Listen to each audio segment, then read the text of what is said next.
அப்பா அப்பா என்று அன்பாக அழைக்கப்படுகிற ஒரே முதல்வராக நம் மனிதநேய மக்கள் முதல்வர் விளங்கி கொண்டிருக்கிறார். நான் இன்னைக்கு மேடைக்கு போல, நீ போ, யாரும் உன்னை கண்டுபிடிக்க முடியாது, அப்படியே ஒரு பரிசை கொடுப்பாங்க, வாங்கிட்டு வந்துரு.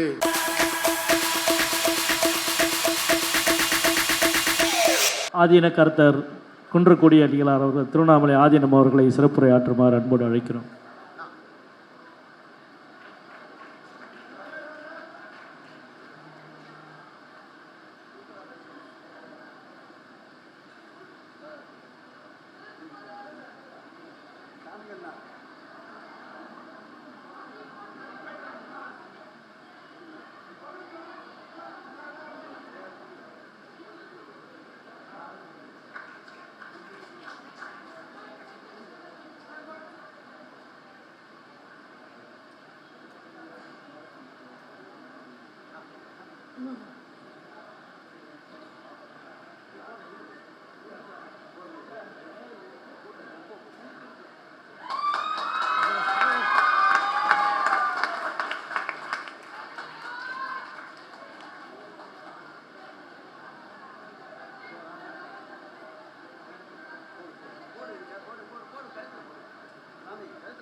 எல்லோருக்கும் எல்லாம் கிடைக்க வேண்டும், எல்லோருக்கும் எல்லாம் கிடைக்க வேண்டும் என்பதே தம் வாழ்வாக்கியவர்.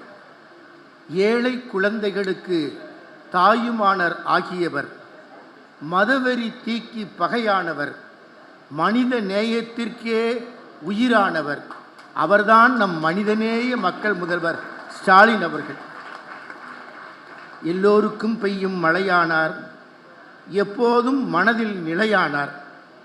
அந்த மகத்தான மனிதநேய மக்கள் முதல்வருக்கு பிறந்த நாள் விழா எடுக்கின்ற இனிய வேளையிலே இங்கு மிக அருமையாக அனைவருமே உரையாற்றிய பிறகு நாம் நீண்ட நேரம் எடுத்துக்கொள்ளாமல் சில செய்திகளை, நம்முடைய முத்தமிழறிஞர் கலைஞர் தன் கல்லறையில் எழுதி வைத்துக் கொண்டது,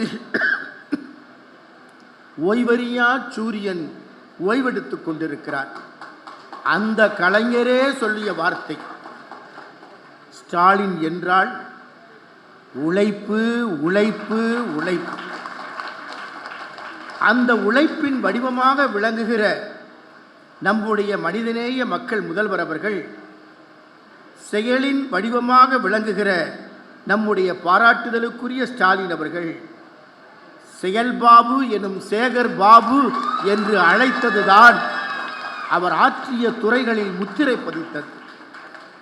ஏறத்தாழ முத்தமிழறிஞர் கலைஞரோடு 32 ஆண்டு கால உறவு. இதே மெரினா கடற்கரையில் பவள விழா மேடையில் குறிப்பிட்டார் கலைஞர் அவர்கள்.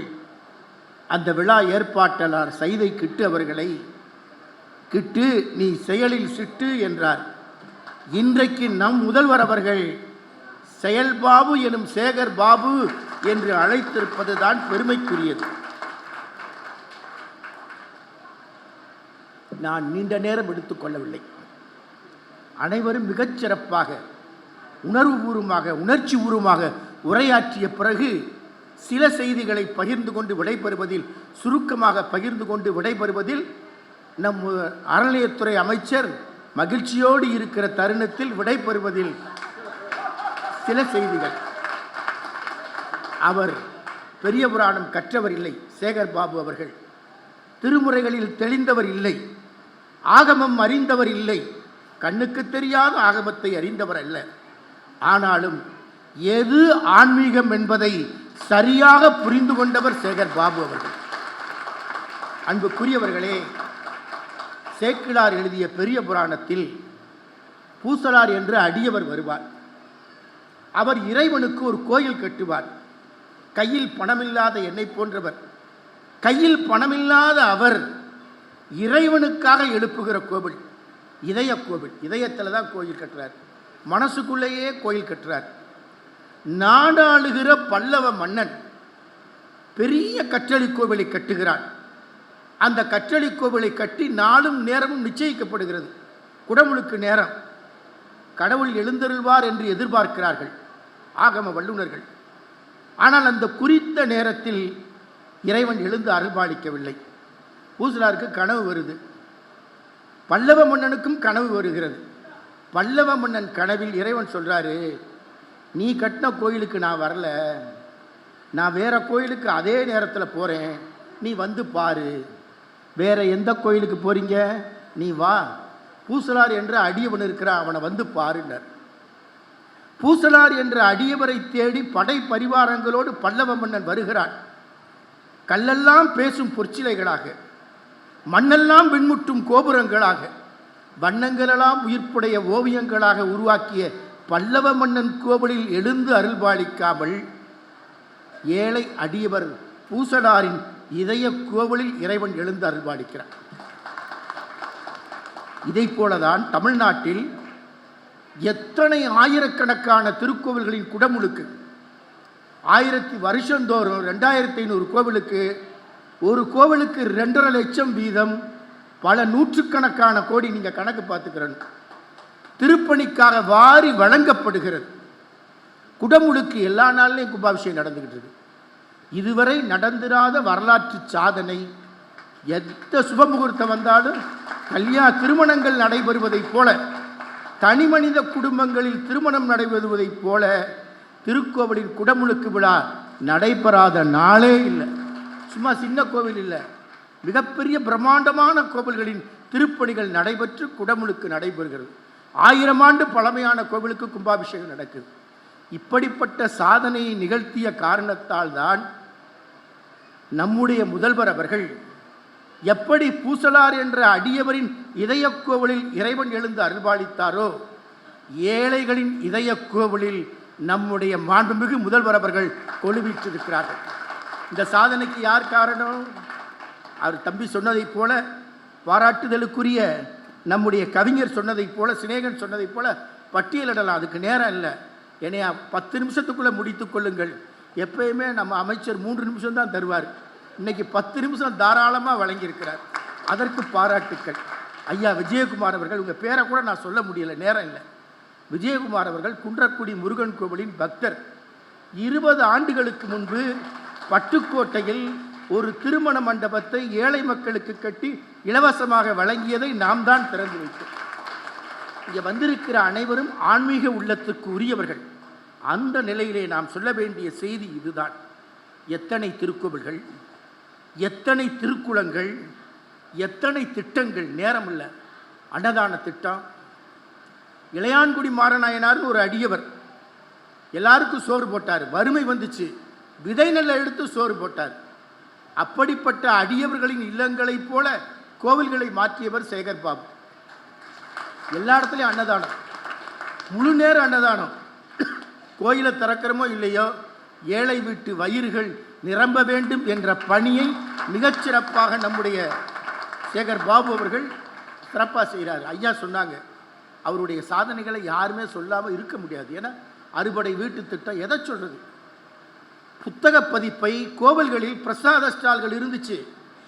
இப்போ கோவில்களில் எல்லாம் பிரசாத ஸ்டால்களுக்கு மேலாக புத்தகங்கள் கிடைக்கிறது. எல்லா இடத்திலும் அறிவு வளர வேண்டும் என்று ஆன்மீகத்தின் தளத்தில் அவர்கள் செய்த சாதனை. உவேசான் ஒரு அறிஞர் குன்றக்குடிக்கு வந்தார். சிலப்பதிகார ஏடு கிடைத்தது, குன்றக்குடியில் தான் கொடுத்தாங்க. அவர் சொன்னார், குன்றக்குடிக்கு நான் வரவில்லை என்றால் என் வாழ்வின் பெரிய சிக்கல் தீர்ந்திருக்காதுன்னார்.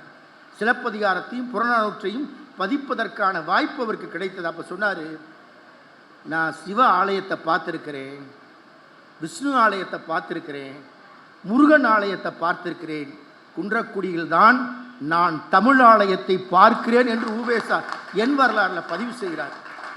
அப்படி ஆதீனங்கள் செய்து கொண்டிருந்த அரும்பெரும் பணியை இன்றைக்கு அறநிலையத்துறை செய்கிறது என்றால் அது நம்முடைய சேகர் பாபு அவர்கள் காரணம். விஜயகுமார் சொன்னார், இதை விட நான் என்னையா சொல்றது, ஐயாவை விட வேறு என்ன நாம பேசிவிட முடியும், இதை விட நான் வேறு என்னையா சொல்ல முடியும் என்று அவர் சொல்லுகிற தொனியிலேயே நம் உள்ளம் கவர்ந்தது. இன்னைக்கும் குழந்தைகளுக்கு காலை உணவு திட்டம், பசித்த இளம் பிஞ்சு மலலைகள் பசியோடு பள்ளிக்கு வரக்கூடாது என்று அவர் ஆற்றிய அந்த பெரும்பணிக்கு ஈடு இணை இல்லை. நம்ம மயிலாப்பூரில், நான் காலம் கருதி சுருக்கமாக சொல்லிடுறேன், மயிலாப்பூரில் கல்லூரிக்கு அடிக்கல் நாட்டு விழா. யாரையும் மேடையில் பேச விட மாட்டார் நம்ம அறநிலையத்துறை அமைச்சர் அவர்கள். இந்த பிறந்தநாள் மேடையில் தான் பேசுவார், முதல்வர் மேடையில் யாருமே பேசிடக்கூடாது. அவரை தாண்டி மாணவ கண்மணிகள் எழுந்துறாங்க, கல்லூரி பிள்ளைங்க. ஐயா, முதல்வரை பார்த்து கேட்குறாங்க, ஒரு நிமிஷம் எனக்கு வாய்ப்பு கொடுங்கன்னு ஒரு பெண் குழந்தை சொல்லுது. சொன்னோன்னே மேடைக்கு ஏறி வருது, முதல்வர் அனுமதிக்கிறாங்க, மேடையில் ஏறுது. கண்ணீரோடு அந்த பிள்ளை சொல்லுது, நான்லாம் படிப்பனான்னு நினைக்கல, கல்லூரிக்குள்ளே கால் வைக்க முடியுமான்னு எனக்கு எண்ணம் இல்லை, கொரோனா வந்துருச்சு, எங்கள் அப்பா இறந்துட்டாரு, அப்பா இல்லை, இனி படிப்பு கிடையாதுன்னு நான் நினச்சேன். ஆனால் எனக்கு இந்த திட்டங்கள், கல்வி திட்டம், தமிழ் மகள் திட்டம், தவப்புதல்வன் திட்டம், இது போன்ற திட்டங்களால் எனக்கு கல்லூரி வாழ்க்கை கனவு நனவாகியது. இப்போ கை நிறைய நான் சம்பாதிக்கிறேன், கை நிறைய சம்பாதிச்சு எங்கள் அம்மாவை காப்பாற்றுறேன். முதல்வரை பார்த்து சொன்னது, முதல்வரிடம் உங்களை நான் ஒரு நிமிஷம் அப்பான்னு கூப்பிடலாமான்னு கேட்டது. நண்பர்களே, இது நடிப்பல்ல, இது கசந்த வாழ்க்கையில் கிடக்கிற ஏழை குழந்தைகளின் கண்ணீர் துளிகளை துடைக்கிற ஒரு கல்வி வள்ளலுக்கு செலுத்துகிற கைமாறு. காலம் கருதி, மரபு கருதி, உணர்வு கருதி சுருக்கமாக சொல்கிறேன்.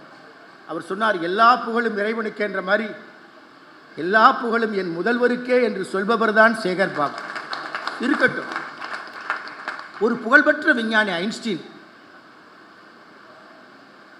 தியரி ஆஃப் ரிலேட்டிவிட்டின்ற கொள்கையை பிரகடனை செய்கிறார். உலகமே அவரை கொண்டாடுது. சார்பு கொள்கை உலகத்திற்கு கிடைத்த மிகப்பெரிய அறிவியல் பொக்கிஷம், இயற்பியல் பொக்கிஷம்.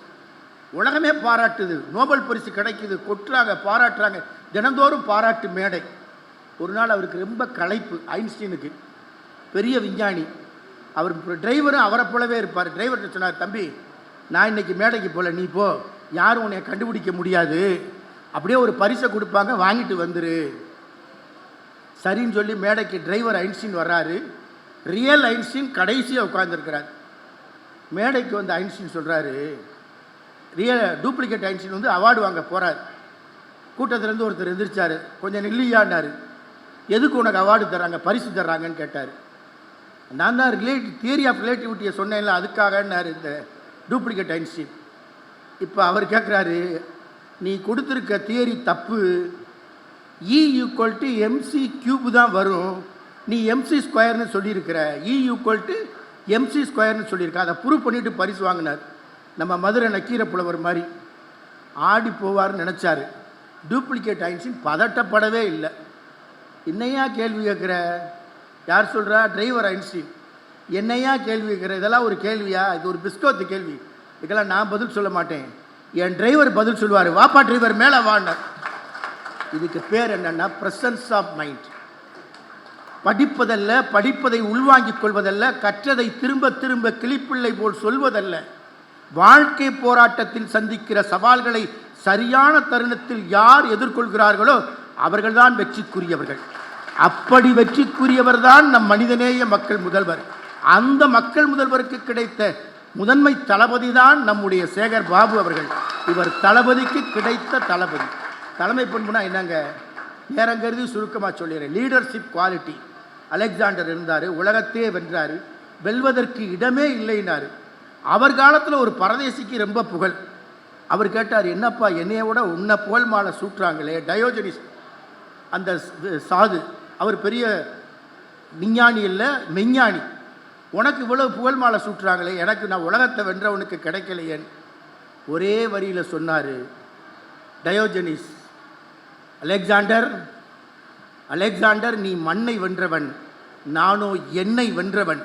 தன்னை வென்றவன் தான் தரணி ஆள முடியும். அதை சொன்னவர் நம் பேரறிஞர் அண்ணா. அதை வாழ்நாளில் கடைபிடித்தவர் முத்தமிழறிஞர் கலைஞர்.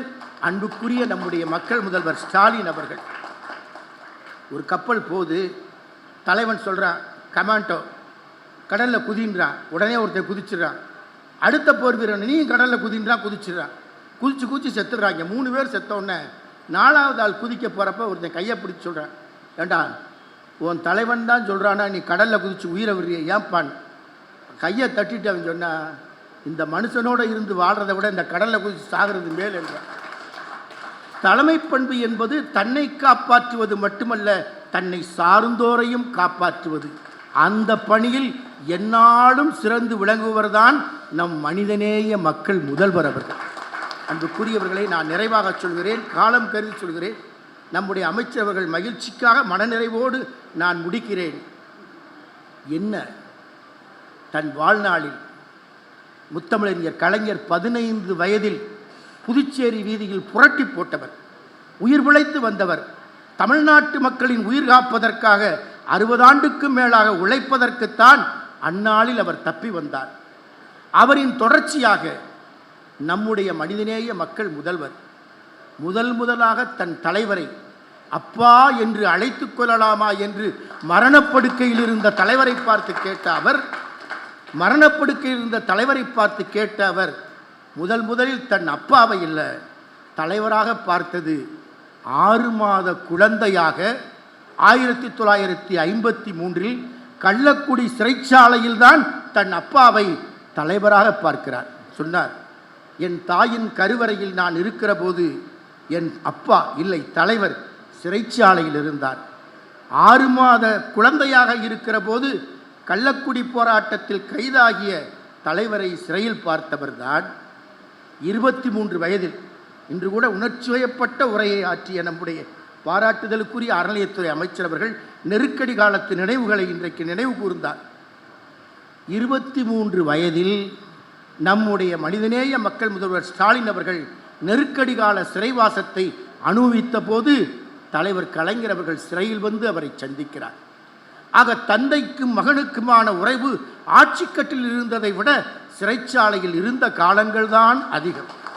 அதனால்தான் மரணப்படுக்கையில் கேட்டார், உங்களை நான் உலகத்திற்கே வழிகாட்டிய அந்த முத்தமிழறிஞர் கலைஞர் மறைந்து விட்டார், உலகமே தன் துடிப்பை நிறுத்திவிட்டதோ என்று எண்ணுகிற தருணத்தில் தானும் செயலற்று போய் விடாமல் தமிழ் மக்களுக்கு வழிகாட்டுகிற நிலையில் அப்பா அப்பா உலகத்திற்கு கோடிக்கணக்கான வார்த்தைகளை பேசிய கலைஞர் மௌனபாசை பேசிக்கொண்டு படுத்து கிடந்தார். அப்பா என்று அழைத்து கொள்ளலாமா என்று உருக்கமாக கேட்டார். ஆக அவரை கடைசி தருணத்தில் தான் அவர் அப்பாவாக பார்த்தார். தன் வாழ்நாள் முழுவதும் தலைவருக்கு தொண்டராகவே வாழ்ந்து தொண்டர்களின் வாழ்க்கையை மேம்படுத்துவதற்காகவே பணி செய்தார். இந்த நிலையிலே தான் எண்ணி பார்க்கிறோம்.